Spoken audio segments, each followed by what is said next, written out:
I was standing in the parking lot of Henderson and Associates with 2 suitcases, my phone buzzing with texts from her son calling me a homewrecker, and she was next to me, shaking, her 20-year wedding ring still on her finger.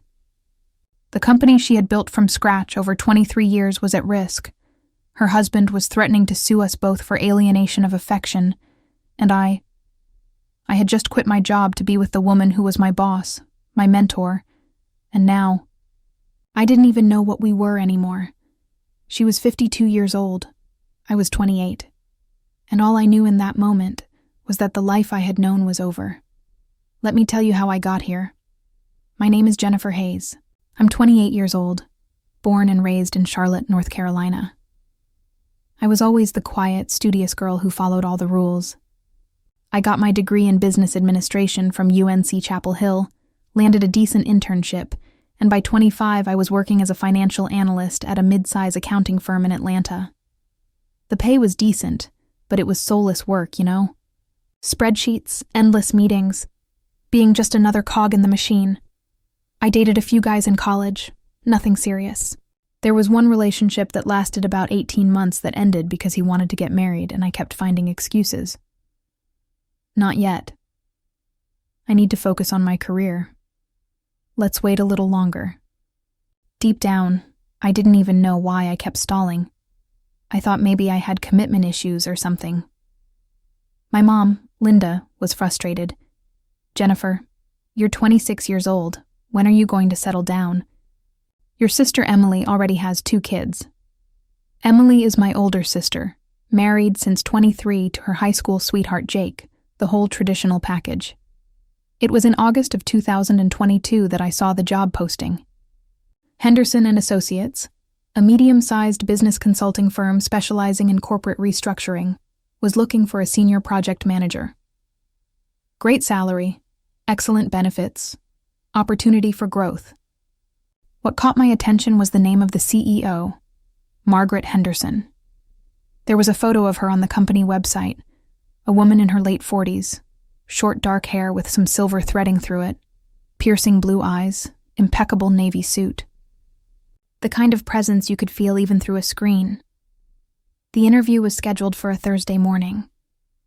I arrived 30 minutes early, obviously. The office was in Buckhead, a sleek building with high ceilings and lots of natural light. The receptionist, a friendly woman named Sarah, offered me coffee and asked me to wait. I was nervous, sweating under my blazer, mentally rehearsing all the answers I had prepared. When she walked into the conference room, I forgot half of what I was going to say. Margaret Henderson was 50 years old, I found out later, but she looked younger. Not because of cosmetic procedures or anything like that. She had laugh lines around her eyes, some gray streaks in her dark brown hair. It was her energy. The way she moved, the way she looked at you, like nothing could break her. Jennifer? She extended her hand, firm grip. Margaret Henderson, pleasure to meet you. The pleasure's mine. My voice came out higher than I wanted. She smiled, a small but genuine smile, and sat in the chair across from me. Not at the opposite end of the table, not at the head, in the chair right next to mine, like we were going to have a real conversation, not a formal interview.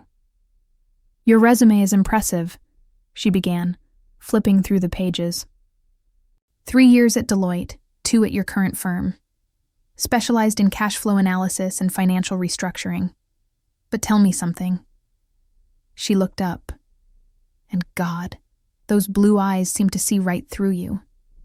Why do you want to leave a stable job at a large firm to work for a smaller company? I took a deep breath. Honestly, always. Because I want to matter. Where I am now, I'm just a number. Just another analyst producing reports that half the clients don't even read. Here. I gestured around. Here you work with companies that are genuinely in crisis. Families who built businesses and are watching everything crumble. I want to be part of something that actually makes a difference. She looked at me for a long moment. It wasn't an uncomfortable stare, but it was intense. Like she was reading something beyond my words. You're right, she said finally. That's exactly what we do here. But I'll warn you, it's not easy. Some weeks we work until midnight, weekends when a client is desperate, and it's emotionally draining because you see the human side of every financial crisis. You see business owners crying because they have to lay off employees they've known for 20 years. You see families fighting over inheritance. Can you handle that? I can. How do you deal with pressure? I organize. I make lists, prioritize, don't let things pile up, and when it gets too heavy, I go running. Clears my head. She smiled again, more openly this time. I run too. Every morning at 5:30. I think it's the only hour of the day my brain actually shuts off. The interview lasted almost 2 hours. It wasn't just her asking me questions. It was a real conversation. She told me about how she founded the company 13 years ago, after working at big consulting firms and realizing she wanted something different. She talked about the challenges of being a woman in a male-dominated industry, about how she built a small but extremely competent team. She showed me some success stories, her eyes lighting up when she talked about a family bakery they'd managed to save from bankruptcy. When I left, I knew 2 things. I really wanted that job, and Margaret Henderson was the most fascinating person I'd ever met. She called me 3 days later. I got the position. The first few months were intense. Margaret, she asked everyone to call her Margaret, none of this Ms. Henderson or ma'am stuff, was a demanding but fair boss. She expected excellence, but she also taught you how to achieve that excellence. When I messed up a projection in an important report during my 2nd month, she didn't yell, didn't humiliate me in front of the team. She called me into her office, showed me where I'd gone wrong, explained the correct reasoning, and had me redo it. Mistakes are part of learning, Jennifer. What's not acceptable is failing to learn from them. The team was small, 6 people total. Besides me and Margaret, there was Thomas, a 65-year-old expert in corporate law, Rebecca, a 39-year-old accountant with 3 kids, Daniel, a 24-year-old analyst fresh out of grad school, and Sarah from reception, who also handled administrative work. Everyone worked hard, but there was a family atmosphere. Margaret made it a point to have lunch with the team at least twice a week, always picked up the tab, asked about our lives. It was during those lunches that I started learning more about her. Margaret had been married for 20 years to a man named David Henderson, a commercial real estate developer who had his own successful firm. They met in business school, got married soon after graduating, built a life together. She talked about him with affection, but in a way that was neutral, you know? Like you talk about a brother or a longtime friend. David is thinking about expanding into Florida. David got promoted on that downtown project. Never my love, never my husband, with that sparkle in her eye. They had 1 son, Michael, 17 years old, a senior in high school. He's a good kid, she told me once. It was just the 2 of us in the car driving back from a client meeting in Athens. Smart, athletic, popular. Everything came easy to him, maybe too easy. Sometimes I worry he doesn't know how to struggle, you know? How to fail and get back up. David spoils him. I try to balance it out, but... She shrugged.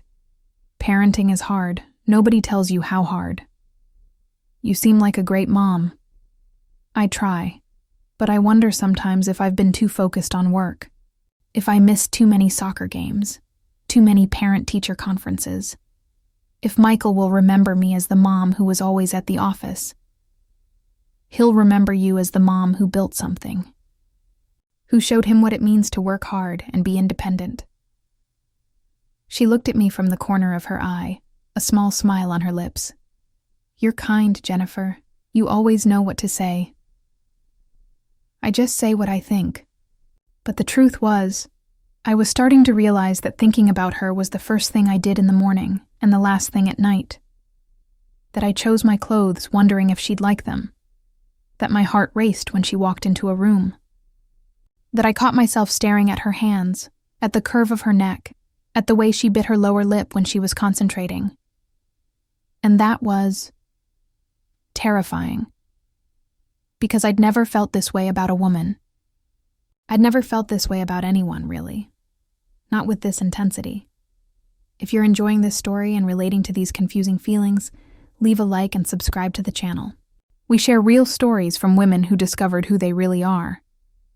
I completed 6 months at the company in February of 2023. Margaret called me into her office on a Friday afternoon.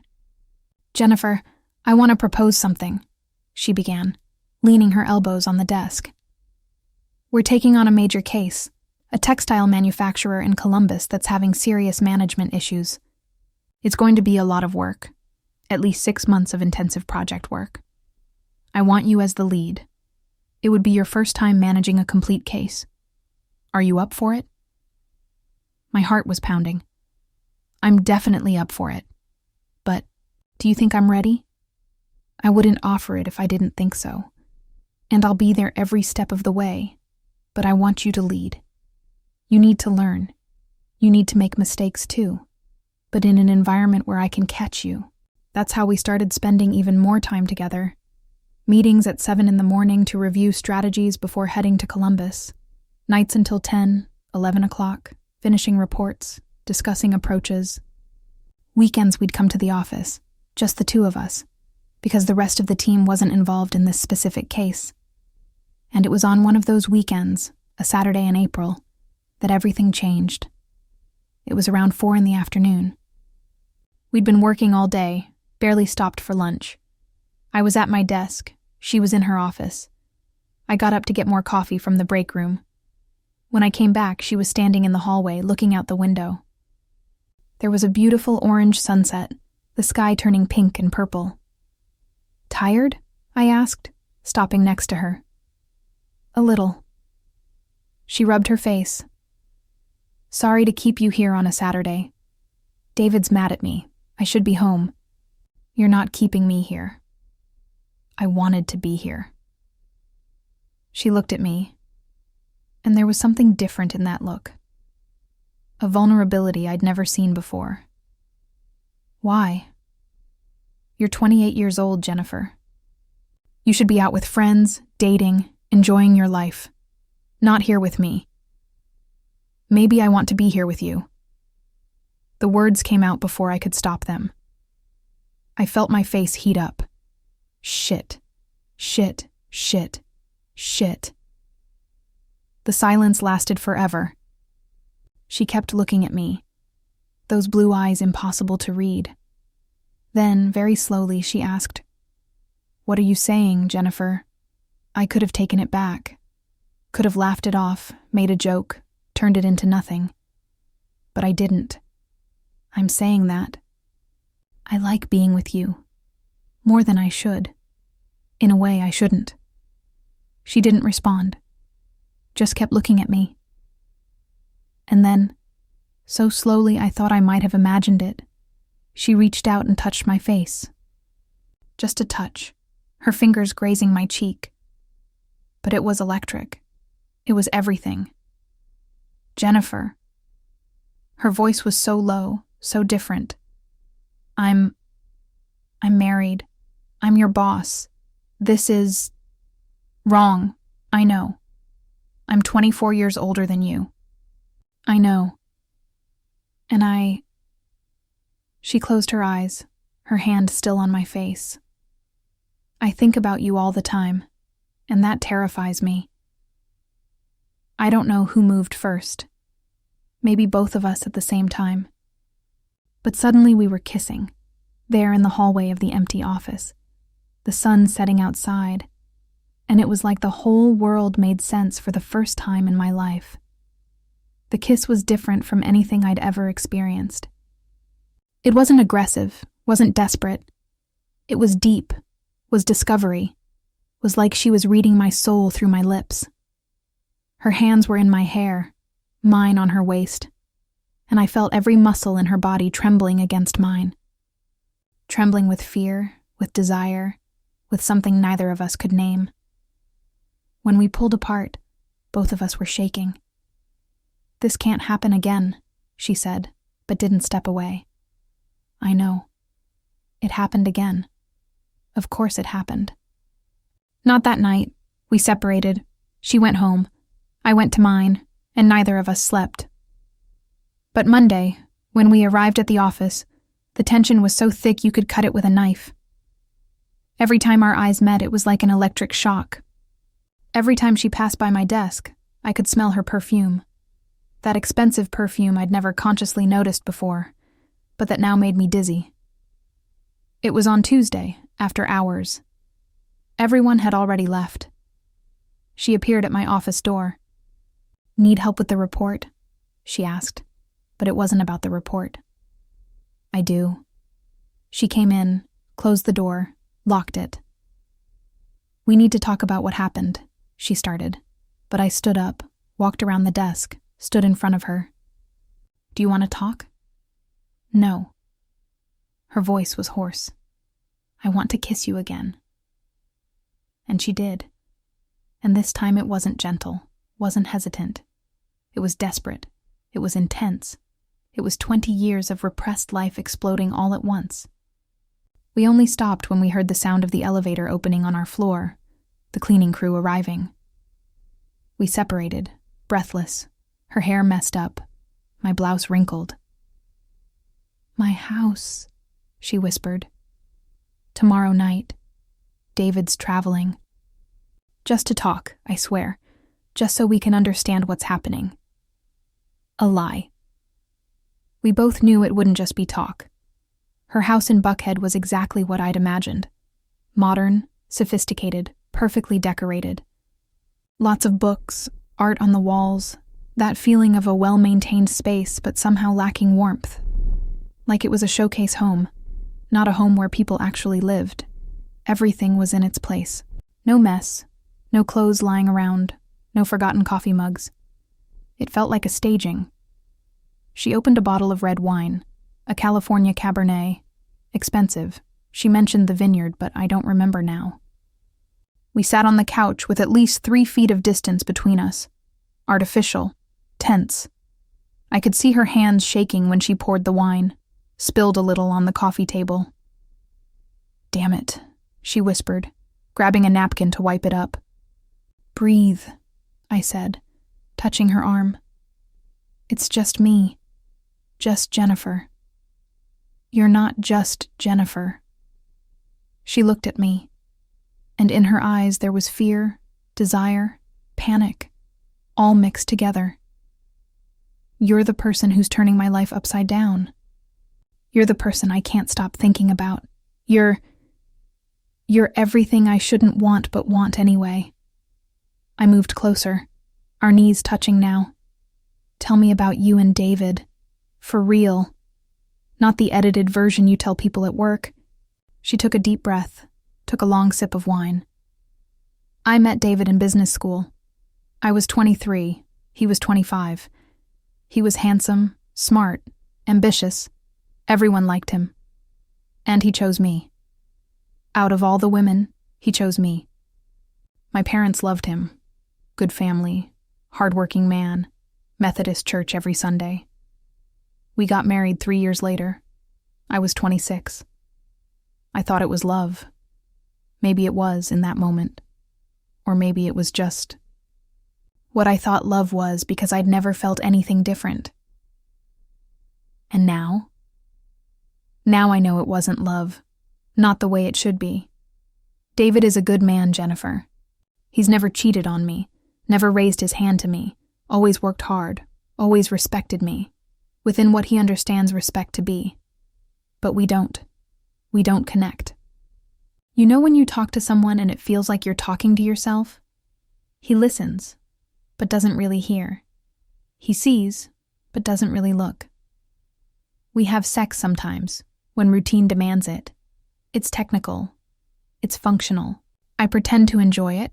He pretends to believe me, and we move on. 20 years of this. "Why did you stay?" She laughed, a sad sound. "Because it was easier. Because it was expected. Because every time I thought about leaving, about starting over, I'd look at my life, the company, the house, the family, our friends, Michael, and think, I'm going to destroy all of this for what? For a vague feeling that something's missing? Or it seemed selfish. It seemed crazy. She looked at me. Until you. I don't want to be the person who destroys your marriage. You're not. My marriage was already destroyed. Has been for years. You made me realize it. We finished the bottle of wine, talking about everything. About families, mine, hers. About fears. She was afraid of growing old alone. I was afraid of never finding my place in the world. About dreams. She always wanted to retire to a small farm in Tennessee, wake up to the sound of birds. I always wanted to travel the world, see everything. These were conversations we'd never had at the office, not like this. Have you ever been with a woman before? She asked suddenly, her cheeks flushed from the wine. No, never. You? Once, in college. It was at a party, we'd both been drinking. A girl from my economics class. We kissed on the dance floor. It was. She paused, searching for the word. Electric. Terrifying. The next day I pretended it hadn't happened. She tried to talk to me a few times, but I avoided her. Eventually she gave up. A month later I met David. And that was that. I closed that door. Locked it. Threw away the key. Or so I thought. And now? Now you've opened that door again. Kicked it down, actually. She smiled, but there were tears in her eyes. And I don't know what to do with it. I'm 52 years old, Jennifer. 52. Most people my age have their lives figured out. I should know who I am. But I look in the mirror, and I don't recognize the woman staring back at me. I held her hand. Then figure it out. We'll figure it out together. She opened another bottle, and somewhere between the second and third glass, the distance on the couch disappeared until we were close, then embracing, then kissing like two teenagers discovering everything for the first time. It was the first night we spent together. I won't go into intimate details because that's private, but I'll say this. It was the most intense night of my life. Not just physically, but emotionally. It was like all the tension from months had exploded at once. We laughed, we cried, we lay in silence just looking at each other. And when dawn came and I saw her sleeping next to me, her face relaxed, her hair messy on the pillow, one hand intertwined with mine, I knew there was no going back. I was completely, irrevocably, desperately in love. We started an affair. I know it was wrong. She was married, she was my boss. It was a completely messed up situation. But we couldn't stop. There was always an excuse. We need to review this report after hours. Let's have dinner to discuss the client strategy. I have some documents at my house you need to see. Always something. We'd meet 2-3 times a week. Always at her house, when David was traveling. And he traveled a lot for work. Never at my place, never at a hotel, never in public. We were afraid of being seen. We worked at the same company, in the same building. If anyone suspected. At work, we maintained absolute professionalism. Maybe too much. I called her Margaret. Never let our eyes meet for too long, kept physical distance. Thomas even commented once, "Did you two have a fight? Seems like you're avoiding Margaret." I laughed it off, said he was imagining things, but inside I was terrified that someone would figure it out. 3 months. We managed to keep the secret for 3 months. Rebecca was the one who found out first. On a Saturday morning, she'd forgotten an important document at the office and came back to get it. She found us in Margaret's office, the door locked, but that wasn't enough. Rebecca had a key. We weren't doing anything compromising, technically. Just sitting very close, Margaret's hand on my knee. But Rebecca's face. She understood everything. "Sorry. I didn't know anyone was here," she said, grabbing her folder from her desk and leaving quickly. Margaret went pale. Shit, she saw. She's going to tell. David's going to find out. Everyone's going to find out. Calm down, calm down. I tried to calm her, but I was panicking too. Monday, Rebecca asked to talk to both of us, separately. First with Margaret in her office, door closed, for 45 minutes. Then with me. She didn't come to my desk, just nodded toward the coffee shop down the street. We went, ordered 2 espressos, sat at a discreet table in the back. I'm not going to tell anyone, was the first thing she said. I felt such relief I almost collapsed. But you both need to know that what you're doing is very risky. Not just because of Margaret's marriage, although that's a bomb waiting to explode, but you work together. She's your boss. If this gets out, it could destroy her company, both of your careers. I know, we know. Do you really? Because it doesn't seem like it. Rebecca took a sip of her coffee, her eyes serious. I like both of you, a lot. Margaret is an incredible boss. She's my friend. You're an exceptional professional. And if you two are happy together, who am I to judge? But you need to make a decision. Either end this now, before it gets uglier, or own it, and deal with the consequences. What you can't do is continue in this limbo. She was right.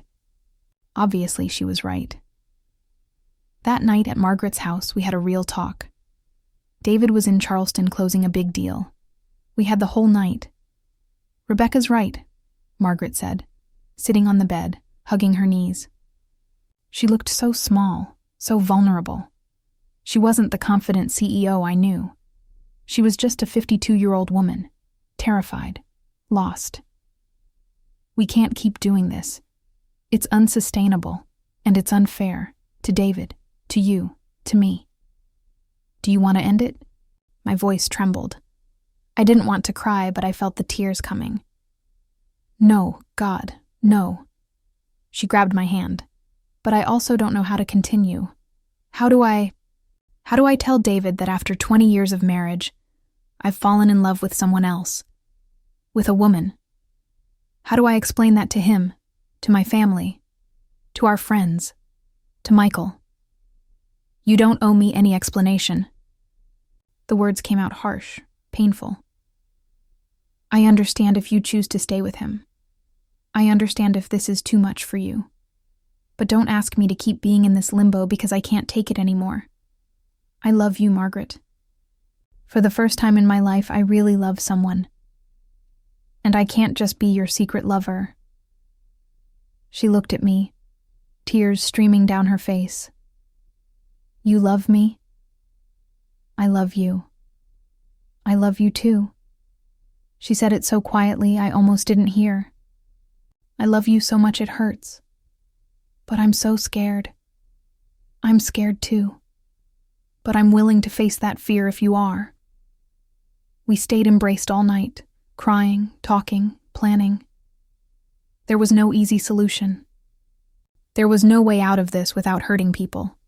But we decided she would tell David, we would come out, and I would quit the company. There was no way to keep working together in this situation.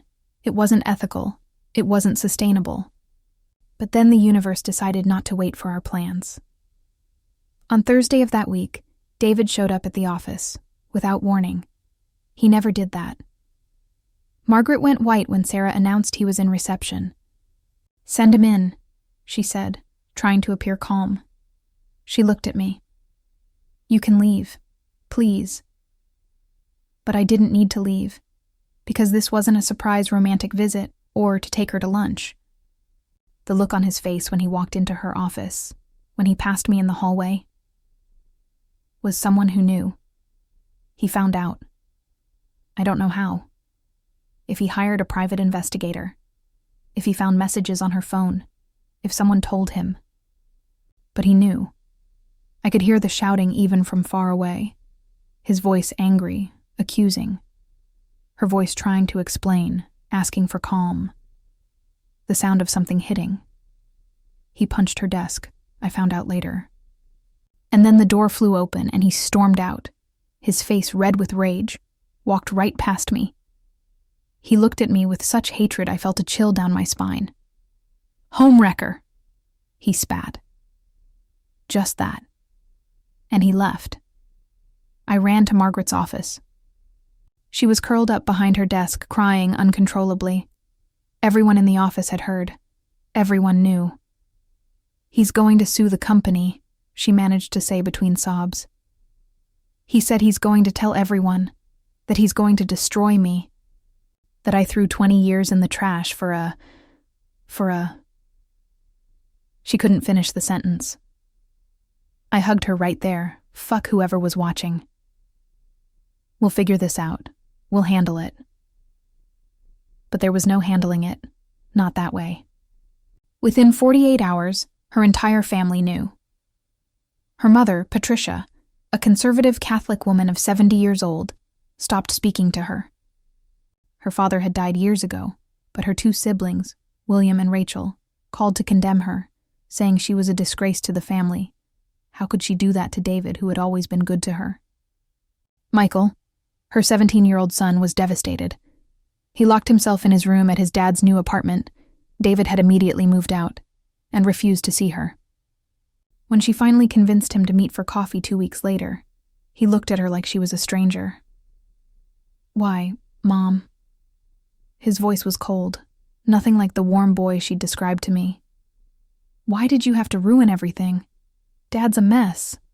"I'm a mess. Everyone at school knows. They're calling you names. They're calling me names. Was it worth it? Was she worth destroying our family?" Margaret told me about that conversation, sobbing so hard she could barely breathe. "He hates me. My son hates me." David's family was worse. His mother showed up at the house. Technically, it was still both of theirs. He hadn't moved out yet legally, screaming in the driveway, calling Margaret a pervert, saying she would burn in hell. The neighbors all saw. It became the gossip of the entire subdivision. And then the legal threats started. David filed for divorce, alleging infidelity and seeking damages for emotional distress. His lawyer argued that the company had been built during the marriage, so he was entitled to half its value. 23 years of work, hers, from nothing, at risk of being split in half because of a marriage that had been dead for years. To make it worse, he threatened to sue the company too, alleging toxic work environment and illegal favoritism, because I'd been promoted quickly, because we worked together late hours, because. It was all speculation, nothing concrete that would hold up in court, but the fear was that clients would start questioning the company's integrity. And in consulting, reputation is everything. That's when I made my decision. The following Monday, I resigned. Margaret tried to stop me. "No, don't do this. You don't need to sacrifice your career because of this. I've already decided. It's not a sacrifice. It's the right thing to do." I put my resignation letter on her desk. "The company will be fine. You'll be fine. But as long as I'm here, there will always be this shadow. There will always be people questioning. I don't want to be the reason your company sinks." "What about us?" Her eyes were red from crying for days. "What happens to us? We stay together. Just not here. Not like this." And that's what we did. I left the company on Monday. On Wednesday, she finally accepted that the marriage was over and asked David to move out of the house. He did, but not before destroying things, broke picture frames, tore up her clothes, left the house in chaos. When I went to help her clean up, I found glass shards scattered across the living room, torn clothes in the bedroom, holes in the wall where he'd punched.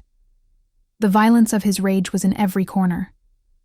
20 years, she whispered, picking up pieces of a wedding photo. 20 years to end like this. He'll calm down, with time. He won't. And I don't blame him. I destroyed his life too. But she didn't destroy it. She was just honest. For the first time in 20 years, she was completely honest. The following weeks were the hardest. Margaret had to deal with the divorce, with the family, with the company, with Michael's rejection. I had to find a new job, It wasn't easy, because word spread in the Atlanta consulting community. The one who had an affair with her boss. People gossiped. People I thought were professional colleagues suddenly blocked me on LinkedIn. My family found out. My mom cried, said I'd lost my mind, that it was just a phase, that I'd meet a good man and this would pass. My sister Emily was harsher. You got involved with a married woman 24 years older than you? What the hell, Jennifer? Have you lost your mind? Only my dad, Robert, was calm about it. Are you happy? He asked. Yes. Then that's good enough for me. The rest is just noise. There was a moment, about 6 weeks after everything exploded, when I thought we weren't going to make it. Margaret was drowning in guilt, in family pressure, in fear of losing her company. One night she called me crying. I don't know if I can do this, Jennifer. It's too much. You deserve someone who doesn't come with all this baggage. I went to her house. At 2 a.m, took an Uber because I didn't have a car. She opened the door in pajamas, her hair a mess, her eyes swollen. I walked in, closed the door, and just held her. We stood there, in the entryway of the house, embracing, for I don't know how long. Do you want to give up? I finally asked. Because if you do, I'll understand. I won't be happy, but I'll understand. I don't want to give up. I'm just so scared. Me too. But we face it together. And we did. Slowly, one day at a time. The divorce took 9 months to finalize. David eventually accepted a settlement. She paid him a significant amount as compensation, but he didn't get half the company. Her mother still won't speak to her to this day. One of her siblings, Rachel, eventually called to say she still loves her sister, but needs time to process. The other one, William, cut off contact completely. Michael is slowly coming around. It's been over 2 years now, and he's starting to accept that his mom is still his mom, even if she's not the person he thought she was. He came to our apartment for dinner last month for the first time. It was awkward, but it was progress. The company went through a crisis, lost 2 major clients because of the controversy. But the clients who stayed because they trusted Margaret's competence, and eventually new clients appeared. Today, the company is actually doing better than before. I got a job at another consulting firm, smaller, but with a better culture. I don't hide who I am anymore. I don't hide that I'm dating a woman. At first, it was strange. Some people treat you differently when they know.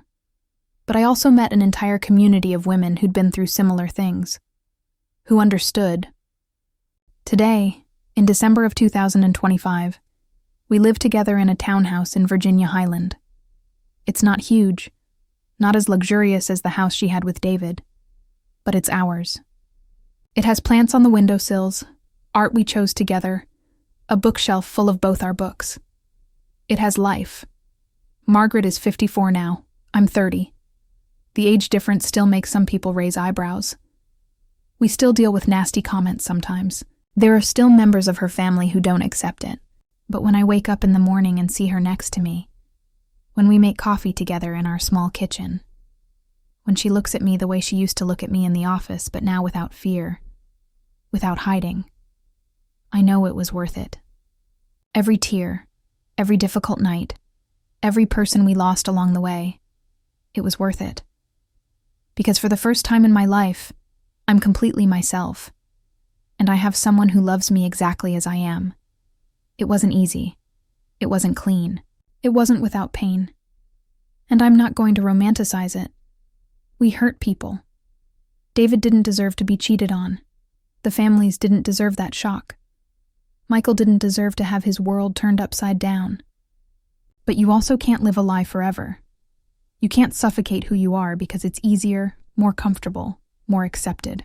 If you're going through something similar, if you're feeling things that scare you, if you're afraid of being who you really are, I'm not going to tell you it's easy. It's not. But I will tell you it's possible, that there's community waiting for you, that there are other women who understood too late who they were and found happiness anyway. You don't have to keep living a life that isn't yours. You deserve to be happy. You deserve to be free. And if you made it this far in this story, if you related to it, leave a like, subscribe to the channel, and share it with someone who needs to hear this. We're here, building this community, telling these stories, so that none of us ever has to feel alone again. This is my story. The story of how a 52-year-old executive left 20 years of marriage for me, a 28-year-old employee. How we destroyed everything to build something new.